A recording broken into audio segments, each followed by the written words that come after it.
हाय friends, नमस्कार। मैं Kiran Bambalkar. More than 25 years experience in industry. 25 साल से ज़्यादा इंडस्ट्री में एक्सपीरियंस हुआ है। 10,000 से ज़्यादा लोगों को ट्रेनिंग दिया हूँ और 10 से 15 कंट्री का मैंने ट्रैवल किया है। हर टाइम मैं ट्रैवल विजिट करता हूँ तो 1 महीना 2 महीना ऐसे रहता हूँ। तो आज हम लोग बात करेंगे आउट ऑफ इंडिया काम करना चाहिए, नहीं करना चाहिए, कितनी सैलरी होनी चाहिए, अकेले जा सकते हैं, फैमिली के साथ जा सकते हैं, बच्चों को वहाँ पढ़ा सकते हैं, नहीं पढ़ा सकते, सेफ्टी है नहीं है। ये सारी चीज़ें हम लोग अफ्रीका के बारे में आज हम लोग डिस्कस करेंगे। तो आपको वीडियो लास्ट तक देखनी है और फिर डिसीजन लेना है कि हम लोग क्या कर सकते हैं। तो चलो हम लोग शुरुआत करते हैं। सबसे पहले अगर आपको दूसरी जगह जॉब के लिए अप्लाई करना है, आउट ऑफ द इंडिया आपको जॉब के लिए अप्लाई करना है, तो आपके माइंड में क्या चीज़ें होनी चाहिए। फर्स्ट ऑफ ऑल कि आपको अकेले जाना है या फैमिली के साथ जाना है, ठीक है। उसके बाद आपको अगर बच्चे बड़े हैं तो वहाँ पढ़ाना है नहीं पढ़ाना है, ये सब चीज़ें मैटर करती है। तीसरा है अगर फैमिली लेके जाते हो तो फैमिली अकोमोडेशन चाहिए नहीं चाहिए, ये सब हम लोग बात करेंगे। तो अगर आप इंडिया में मान लीजिए 50,000 कमाते हैं या 1 लाख कमाते हैं, तो आपको आउट ऑफ द इंडिया कितनी सैलरी होनी चाहिए। तो मैं पहले आप लोगों को एक्सपेंडिचर बताता हूँ, उसके हिसाब से फिर आप डिसीजन ले लेना कि क्या हम लोग कर सकते हैं।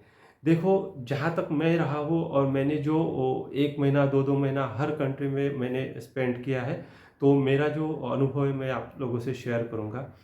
आपको अगर फैमिली के साथ रहना है तो कम से कम आपको 800 टू $1,000 का अच्छा 2 BHK फ्लैट मिल सकता है। कभी कभी वो $1,200 का भी होता है, $1,400 का भी होता है, depend on your luxury of the apartment and आजू बाजू का एरिया कितना होता है। तो आप $1,000 मतलब मान के चलिए कि 90,000 होते हैं, ठीक है। तो ये अभी अप्रॉक्स रेशियो है। उसके बाद आपको मिनिमम अगर 4 लोग हैं, अगर बीवी और 2 बच्चे हैं, तो आपको कम से कम $700-800 महीने का एक्सपेंडिचर आता है खाने पीने का, अच्छा लाइफ जीने का $1,000 तक, ठीक है। तो आपका $1,000 या $1,500 तक का आपका रहना हो गया, $1,000 आपके खाने पीने के हो गए। और उसके बाद में आपको अगर बच्चों को एजुकेशन दिलाना है वहाँ पे, तो मिनिमम अगर प्राइमरी से भी हम लोग स्टार्ट करते हैं तो इंडिया की एवरेज के हिसाब से हम लोग वहाँ पे अगर फीस कंपेयर करें तो वहाँ पे 8 से 10 लाख रुपए फी है, ठीक है। तो मतलब आपको कम से कम $1,000 आपको बच्चों के ईयरली एक्सपेंडिचर है 10 लाख तक, ठीक है। जो कि इंडिया में 1.5 लाख 2 लाख है। इसमें हम लोग कभी कभी ये सोचते हैं कि कोई कोई स्कूल 2.5 लाख भी लेता है, बहुत महंगा है। तो ठीक है, इंडिया के हिसाब से ये ठीक भी है कहीं कहीं जगह, मेट्रो सिटी टायर 1 टायर 2 के हिसाब से। तो आप लोगों को अभी ये समझ में आ गया होगा, 1,000 से 1,500 तक आपका रहना हो गया, 1,000 खाना पीना और 1,000 आपका बच्चों का एजुकेशन। अगर आप एक फैमिली वाले पर्सन है और आउटसाइड इंडिया जाना चाहते हैं तो कम से कम आपको 3,000 $3,500 US सैलरी होती है, तो ही आप फैमिली को लेके जा सकते हो, ठीक है। अदरवाइज आप सोचना भी मत कि भाई कोई $1,800 $1,500 $2,000 दे रहा है और मैं फैमिली को लेके जाता हूँ, तो your life will be quite congested, you can not enjoy that much life. आप जो इंडिया में लाइफ एंजॉय कर रहे हो उतना भी लाइफ आप वहाँ पे एंजॉय करना मुश्किल हो जाता है। ट्रैवलिंग की बात करें तो कोई अगर कंपनी में आप जा रहे हैं तो हर कंपनी आपको साल में एक बार आना और जाना फैमिली के साथ टिकट्स देती है। और अगर कंपनी अच्छी है, आपकी पोस्ट अच्छी है, तो आपको फैमिली अकोमोडेशंस भी देती है। अगर फैमिली अकोमोडेशंस देती है तो आपका $1,000 वहाँ पे बच गए, तो आप समझ लीजिए वो सैलरी का पार्ट ही है। तो आपको फैमिली अकोमोडेशन मिलता है तो आप सोच सकते हो। दूसरी चीज़ है कि कहीं कहीं कुछ कंपनियां बैचलर अकोमोडेशंस देती है। तो बैचलर अकोमोडेशंस में क्या होता है, अपनी इंडिया जैसे ही बड़े बड़े फ्लैट होते हैं, लग्जरियस फ्लैट होते हैं, अच्छे फ्लैट होते हैं, 3 BHK 4 BHK ऐसे। तो उस फ्लैट में मैनेजर लेवल कम से कम 3-4 लोग रहते हैं, हर एक रूम में एक एक पर्सन रहता है। तो ऐसे अगर 4 BHK है तो 4 पर्सन को separate separate room most of the companies देती है। हॉल किचन ये सब कॉमन रहता है। आपको वहाँ पे एक मेड भी देगी, कंपनी दे सकती है, जो मेड सुबह शाम खाना बनाती है, टिफ़िन बनाती है, ब्रेकफास्ट बनाती है, आपका कपड़े वॉशिंग वगैरह सब काम करती है, ठीक है। उसके बाद आपको कंपनी से घर तक या गेस्ट हाउस तक आने जाने का कंपनी व्हीकल भी देती है। तो आपको क्या क्या चीज़ें मोस्ट ऑफ द कंपनी देती है, आपको रहने का देती है। अगर बैचलर अकोमोडेशन है तो बैचलर, फैमिली अकोमोडेशन है तो फैमिली अकोमोडेशन। रहने का हो गया, कंपनी टू गेस्ट हाउस आने जाने का हो गया। आपको वहाँ पे लोकल एक्सपेंडिचर खाने पीने के लिए कोई कंपनी के ऊपर डिपेंड है, $200 से लेकर $500 तक देते हैं। वो आपका एक्सपेंडिचर खाने के लिए या लोकल एक्सपेंडिचर मान लीजिए उतना। तो ये एक्सपेंडिचर्स आते हैं और साल में एक बार आपको 11th मंथ जब आपके कंप्लीट होते हैं या 12 मंथ कंप्लीट होते हैं, एक साल जब कंप्लीट होता है तो इंडिया आने के लिए पूरी फैमिली के साथ आपको टिकट देते हैं आने जाने का। तो आपको ये सब चीज़ें देखनी है कि कंपनी के हिसाब से कंपनी आपको क्या क्या फैसिलिटी प्रोवाइड कर रही है। आपको फैमिली अकोमोडेशन है, आने जाने का है, रहने खाने का है, लोकल एक्सपेंडिचर है, लोकल ट्रांसपोर्ट है, और उसके बाद मेडिक्लेम है क्या, मेडिकल है क्या। क्योंकि वहाँ पर अगर कोई पर्सन बीमार पड़ता है, सर्दी बुखार भी होता है, तो आपका 4-5 हज़ार रुपये आराम से चला जाता है। तो मतलब अगर हम लोग वहाँ के हिसाब से बात करें तो $100 $50 आपका ऐसे ही चला जाता है। तो आपको ये देखना है कि आपका सैलरी पैकेज कितना है, वेदर आप यू आर कंफर्टेबल और नॉट। ठीक है, ये सारी चीज़ें हैं। दूसरी बात, अगर ट्रैवल की बात करें बाहर की साइड में, तो आपको ओला उबर जैसे ऐप मिल जाते हैं। आप कहीं पे भी ऐप से आ जा सकते हो, कैब ले सकते हो। सेफ्टी है, कोई इशू नहीं रहता है। मोस्ट ऑफ द कंट्रीज़ में सेफ्टी है। अफ्रीकन कंट्रीज़ भी है बट वहाँ पे सेफ है, कोई प्रॉब्लम नहीं है। आप फैमिली के साथ भी घूम सकते हो। कुछ कंट्रीज़ ऐसे जैसे नाइजीरिया या कुछ अदर कंट्रीज़ है जिसमें थोड़ा सा सेफ्टी का कंसर्न रहता है, साउथ अफ्रीका है, तो वो एरिया में आपको आपके हिसाब से, सेफ्टी के हिसाब से आपको चलना है। 7-8 बजे के बाद ज़्यादा ट्रैवल न करें, बाहर घर के बाहर न घूमें, अपने अपने काम से काम रखें। ठीक है, उसके बाद आपको आता है कि आपको रहना है, खाना पीना, ये सब चीज़ें हो गई है। उसके बाद मेडिकल्स का, तो मेडिकल्स के लिए आपको अच्छा सा अलाउंस चाहिए। अलाउंस है तो आप वहाँ पे सफ़र कर सकते हो, अच्छे से रह सकते हो। ठीक है, पासपोर्ट की बात करें तो आपको पासपोर्ट आपका बहुत संभाल के रखना है। पासपोर्ट अगर मिस हो गया, कहीं गुम गया, तो you will be in a very bad trouble. आपको इधर आने के लिए बहुत मुश्किल हो सकती है। कोई कोई कंपनियां हैं जो पासपोर्ट उनके पास रख लेती है, तो आप ऐसी कंपनी से डील करते समय देख ले कुछ ऐसा है क्या। क्योंकि पासपोर्ट आपका आपके पास में ही होना चाहिए, हमेशा होना चाहिए। कभी भी इमरजेंसी लगे, कोई कैलामिटीज आए, कोई बीमारी आ जाए, तो आप इमीडिएट अपना पासपोर्ट निकाल के टिकट बुक करके आप इंडिया आ सकते हैं।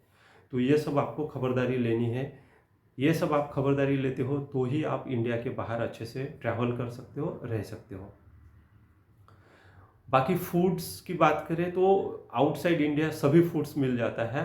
थोड़ा सा कॉस्ट ज़्यादा हो सकता है बट आपको राइस, दाल, ऑयल, मतलब जितने भी ड्राई फ्रूट्स है, ग्रीन फ्रूट्स है, ये सब मिल जाता है।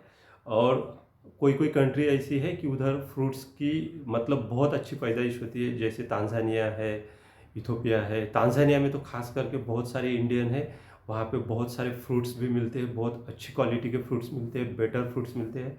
और अफ्रीकन कंट्रीज़ में ये है कि वो लोग ज़्यादा केमिकल्स यूज़ नहीं करते, इसलिए फ्रूट्स भी वहाँ के नेचुरल टाइप ही होते हैं। कोई ज़्यादा ऐसा नहीं कि केमिकल डाल के पकाया या कुछ किया, ऐसा नहीं है। तो ये सारे बेनिफिट्स है। और अगर हम लोग बात करें सैलरी की, तो कुछ कंट्री में ऐसा भी है कि आपको नेट सैलरी के बजाय कंपनी को कुछ एज ए पीएफ एम्प्लॉय को देना पड़ता है। तो पीएफ के उसको एनएसएस बोलते हैं, तांजानिया में एनएसएस बोलते हैं। तो वहाँ पे वो आपका एज ए पीएफ सेविंग्स होता है, वो भी अच्छी खासी सेविंग होती है। 4-5 साल अगर आपने काम किया तो बहुत अच्छा, वहाँ पे अराउंड 15-20% सेविंग होता है। तो ये एक सैलरी का ही पार्ट रहता है।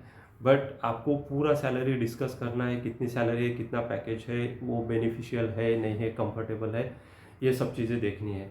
तो फैमिली के साथ जा सकते हो आप आउट ऑफ इंडिया काम करने के लिए।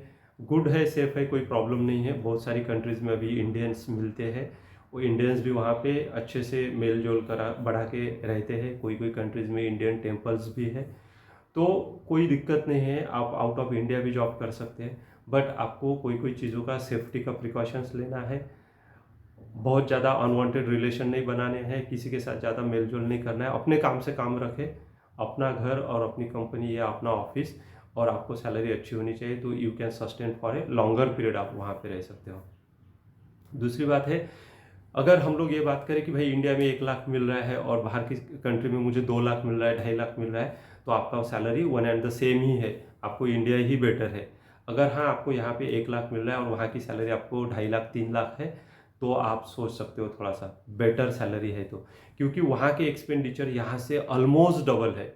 अगर आप बड़े से इंटरनेशनल एयरपोर्ट पे अगर कुछ स्नैक्स भी लेते हो, कुछ ब्रेकफास्ट भी करते हो, तो वहाँ पे कम से कम 20 to 25 US डॉलर का एक पिज़्ज़ा ही आता है। $6 की एक पानी की बिस्लरी बॉटल आती है। $6 मीन्स अराउंड 600 रुपये के आसपास ये वैल्यू हो जाती है। 600 रुपये की मैंने खुद ली है इथोपिया के एयरपोर्ट पे, 600 रुपये की एक बिस्लरी की बॉटल, ठीक है। और पिज़्ज़ा आपको मिलेगा $22 $25 का, तो वो भी अराउंड 2-2.5 हज़ार का हो जाता है। तो ये सब सारे कैलकुलेशंस है। तो बाहर की साइड में, बाहर की कंट्रीज़ में अगर आप जाते हैं तो ये सोच समझ के पूरा कैलकुलेशन ध्यान में रखें। आप इंडिया जैसा नहीं है कि इधर 10 रुपये 20 रुपये 100 रुपये में कोई भी चीज़ मिल जाती है। उधर सारी चीज़ें कॉस्टली है, ट्रैवल कॉस्टली है, मेडिकल बहुत कॉस्टली है, एक्सपेंडिचर उसके। तो आपको बहुत सोच समझ के पाव रखना है, बहुत सोच समझ के सैलरी देख के ही आपको डिसीजन लेना है। पहले तो आप शुरुआत में अकेला जाए, आप कंट्री देखें, सेफ्टी देखें, सैलरी देखें, सारे बजट्स कैलकुलेशन करें, उसके बाद ही फैमिली को लेके जाए। ये सब चीज़ें आउट ऑफ द इंडिया है। तो बहुत सारी इंडियन फैमिलीज़ भी आउट ऑफ कंट्री रहती है, वो बिजनेस भी करते हैं। बहुत सारे गुजरातीज़ हैं, मारवाड़ीज़ है, नॉर्थ साइड के लोग हैं, आउटसाइड इंडिया बिजनेस भी करते हैं। होटल्स मिलेंगे आपको, Indian restaurants, Indian good cuisines, all this facilities all there. But आपको सैलरी देखना है, एक्सपेंडिचर देखना है और आपका कंफर्ट देखना है, ठीक है। तो ये एक मेरी वीडियो थी जिसमें मैं ये बताना चाहता हूँ कि आउट ऑफ द इंडिया भी जॉब कर सकते हैं, सेफ़ है, बट बेटर सैलरी होनी चाहिए। सेफ्टी वाइज भी सेफ़ है, आपको खुद की सेफ्टी खुद लेनी है। और बाहर काम करना आसान है, आपको एज ए NRI कंसिडर किया जाता है, आपको कुछ भी टैक्स नहीं गवर्नमेंट को पे करना पड़ता है। जैसे इंडिया में अगर हम काम करेंगे तो 20% 30% टैक्स देना पड़ता है। बाहर की कंट्रीज़ में आपका एज ए NRI होता है, सैलरी डॉलर में आती है, तो आपको कोई टैक्स नहीं पड़ता है और आप बाहर की कंट्रीज़ में भी सेफ़ हो। तो ये था कि बाहर काम करे ना करे, कितनी सैलरी होनी चाहिए, फैमिली के साथ रह सकते हैं नहीं रह सकते हैं, या आउटसाइड ट्रैवल कैसा है, medical related, all this things हम लोगों ने डिस्कस की है। अगर आपको इसमें और भी कुछ ज़्यादा जानकारी चाहिए तो आप कमेंट में लिख सकते हैं, आपको क्या स्पेसिफिक चाहिए। मेरा फ़ोन नंबर रहेगा डिस्क्रिप्शन में, आप सीधा कॉल कर सकते हैं, पूछ सकते हैं। और मैंने अभी तक 10 से 12 कंट्री में ट्रैवल किया है, सेकंड पासपोर्ट चल रहा है, फर्स्ट पासपोर्ट कंप्लीट हो चुका है। तो ये मेरी ओर से ये आप सभी को इन्फॉर्मेशन रहेगी। So good luck, thank you, नमस्कार।